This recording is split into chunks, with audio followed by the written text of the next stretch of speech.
News first ಆಯೋಜಿಸ್ತಾ ಇರುವ ಕರ್ನಾಟಕದ ಅತಿ ದೊಡ್ಡ ಇವಿ ಎಕ್ಸ್ಪೋ. ಬೆಂಗಳೂರಿನ ಬೀದಿ ಬದಿ ವ್ಯಾಪಾರಿಗಳಿಗೆ ಗುಡ್ ನ್ಯೂಸ್ ಸಿಕ್ಕಿದೆ. ದಕ್ಷಿಣ ನಗರ ಪಾಲಿಕೆ ವತಿಯಿಂದ 3802 ಬೀದಿ ಬದಿ ವ್ಯಾಪಾರಿಗಳಿಗೆ ಗುರುತಿನ ಚೀಟಿಯನ್ನ ವಿತರಣೆ ಮಾಡಲಾಗುತ್ತೆ. ಇನ್ನು ಇದರ ಸಾಂಕೇತಿಕವಾಗಿ 15 ಮಂದಿಗೆ ಗುರುತಿನ ಚೀಟಿಯನ್ನ ಆಯುಕ್ತ ಕೆಎನ್ ರಮೇಶ್ ನೀಡಿದ್ದಾರೆ.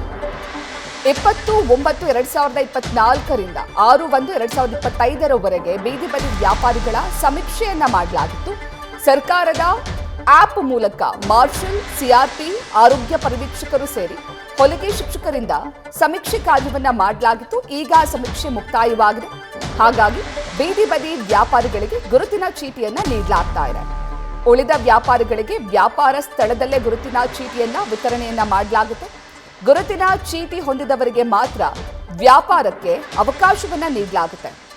ಇನ್ನು ಗುರುತಿನ ಚೀಟಿಯನ್ನ ಧರಿಸೋದು ಹಾಗೂ ಪಡೆಯೋದು ಕಡ್ಡಾಯ ಅಂತ ಪಾಲಿಕೆ ಸೂಚನೆಯನ್ನ ನೀಡಿದೆ. ಗುರುತಿನ ಚೀಟಿ ಇಲ್ಲದೆ ವ್ಯಾಪಾರ ಮಾಡಿದರೆ ಕ್ರಮವನ್ನ ತೆಗೆದುಕೊಳ್ಳುವ ಎಚ್ಚರಿಕೆಯನ್ನ ಕೂಡ ನೀಡಲಾಗಿದೆ. ಈ ಬಗ್ಗೆ ಸಾರ್ವಜನಿಕರಿಗೆ ಮಾಹಿತಿಯನ್ನ ನೀಡಲು ಪಾಲಿಕೆ ಮನವಿಯನ್ನ ಮಾಡಿಕೊಂಡಿದ್ದು, ಈ ಕಾರ್ಯಕ್ರಮದಲ್ಲಿ ಅಪರ ಆಯುಕ್ತ ನವೀನ್ ಕುಮಾರ್ ರಾಜು, ಜಂಟಿ ಆಯುಕ್ತ ಮಧು ಹಾಗೂ ಸಂಘದ ಪ್ರತಿನಿಧಿಗಳು ಕೂಡ ಭಾಗಿಯಾಗಿದ್ರು. ಬೆಂಗಳೂರಿನ ಬೀದಿ ಬದಿ ವ್ಯಾಪಾರಿಗಳಿಗೆ ಅಂದ್ರೆ ಸುಮಾರು 3802 ದಕ್ಷಿಣ ನಗರ ಬೀದಿ ಬದಿ ವ್ಯಾಪಾರಿಗಳಿಗೆ ಪಾಲಿಕೆ ವತಿಯಿಂದ ಗುರುತಿನ ಚೀಟಿಯನ್ನ ನೀಡಲಾಗ್ತಾ ಇದೆ. ವ್ಯಾಪಾರ ಮಾಡೋದಕ್ಕೆ ಗುರುತಿನ ಚೀಟಿ ಕಡ್ಡಾಯ ಎನ್ನುವಂತಹ ಸೂಚನೆಯನ್ನ ಗ್ರೇಟರ್ ಬೆಂಗಳೂರು ಪ್ರಾಧಿಕಾರ ಹೊರಡಿಸಿದೆ. ಆ ಗುರುತಿನ ಚೀಟಿಯನ್ನ ಪಡೆಯೋದು ಹಾಗೂ ಆ ಗುರುತಿನ ಚೀಟಿಯನ್ನ ಧರಿಸೋದು ಎರಡೂ ಕೂಡ ಕಡ್ಡಾಯವನ್ನ ಮಾಡಲಾಗಿದೆ.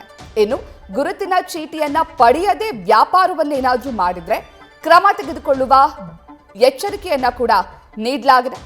ಈಗಾಗಲೇ ದಕ್ಷಿಣ ಪಾಲಿಕೆ ವ್ಯಾಪ್ತಿಯಲ್ಲಿರುವಂತಹ 3802 ಬೀದಿ ಬದಿ ವ್ಯಾಪಾರಿಗಳಿಗೆ ಈ ಗುರುತಿನ ಚೀಟಿಯನ್ನ ವಿತರಿಸಲಾಗುತ್ತೆ. ನ್ಯೂಸ್ ಫಸ್ಟ್ ನಿರ್ಭೀತಿಯಿಂದ ನಿಮ್ಮ ಪರವಾಗಿ.